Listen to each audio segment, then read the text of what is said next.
अच्छा, write the Nernst equation for the following. अच्छा ठीक है, E cell is equal to E naught cell minus का 0.0591 divide by N.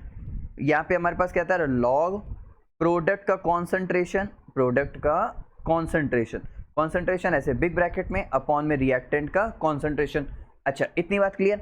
अब इसके बाद हम लोग को क्या दे रखा हुआ है, इसके बाद हमसे कह रहा है इस पूरी रिएक्शन को नर्नेस्ट इक्वेशन के टर्म में लिखो। पूरी रिएक्शन यहाँ से यहाँ तक एक ही चीज में रहेगी, ठीक, सिर्फ चेंज कहाँ पे होता जाएगा वो देखते जाएंगे। अब मैं यहाँ पे फर्स्ट में लिख रहा हूँ, फर्स्ट में जो n की वैल्यू है वो हमारे पास कितनी हो जाएगी, n की वैल्यू हमारे पास कितनी हो जाएगी 2। क्यों, क्योंकि ni 0 से जा रहा है, ni प्लस 2 में 2 इलेक्ट्रॉन का चेंज, यहाँ प्लस 2 से जा रहा है 0 में तो 2 इलेक्ट्रॉन का चेंज, तो इसलिए n की वैल्यू 2 हो गई। दूसरा, अब यहाँ पे प्रोडक्ट अपॉन रिएक्टेंट में क्या लिखेंगे, प्रोडक्ट अपॉन रिएक्टेंट में हमारे पास, ध्यान देना, पहले प्रोडक्ट, इसका मतलब अब पहले रिएक्शन लिखो। देखो प्रोडक्ट में हमारे पास क्या दे रखा है, Ni2+ वाला है, प्रोडक्ट में लिखो Ni2+ वाला। हमेशा कॉन्सेंट्रेशन वाला टर्म लेंगे, यानी एक्वस वाला टर्म लेंगे, यानी आयन वाला टर्म लेंगे, ऐसे न्यूट्रल वाला टर्म नहीं लेंगे। और नीचे हमारे पास क्या हो जाएगा, Cu+2, तो इसका कॉन्सेंट्रेशन और इसका कॉन्सेंट्रेशन। क्लियर, अच्छे समझ आया, कोई डाउट नहीं आता। नेक्स्ट देखिए, नेक्स्ट में हमारे पास क्या कह रहा है, यहाँ पे देखो एल्यूमिनियम की वैलेंसी कितनी होती है, यहाँ पे है 0, यहाँ पे कितने में जा रहा है, यहाँ पे जा रहा है +3 में, यहाँ पे किस में जा रहा है, +3 में जा रहा है। अच्छा ठीक है, यहाँ पे FeSO4, यहाँ पे वैलेंसी है +2, यहाँ पे कितनी है 0। इसका मतलब देखो 2 और 3, यहाँ पे इलेक्ट्रॉन का चेंज कितना है, इसका मतलब दूसरे वाले में जो इलेक्ट्रॉन का चेंज है वो n = 6 है, क्योंकि इलेक्ट्रॉन हमें बराबर करना है, ठीक है।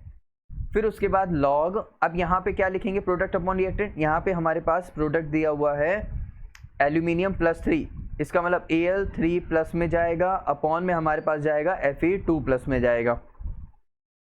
क्लियर, अच्छे समझ आए। नेक्स्ट देखें, नेक्स्ट में हमसे क्या कह रहा है, नेक्स्ट में हमसे कह रहा है Mg वाले में। अच्छा ठीक है, इसका मतलब अब ध्यान दो, Mg में यहाँ पे प्लस, यहाँ पे 0 है और यहाँ पे Mg2+ में जा रहा है, ठीक।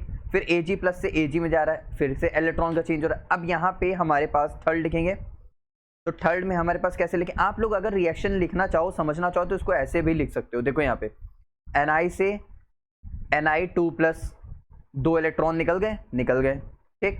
फिर उसके बाद हमारे पास कॉपर 2+ है, 2 इलेक्ट्रॉन गेन कर रहा है, इसका मतलब किस में कन्वर्ट हो गया, Cu में कन्वर्ट हो गया।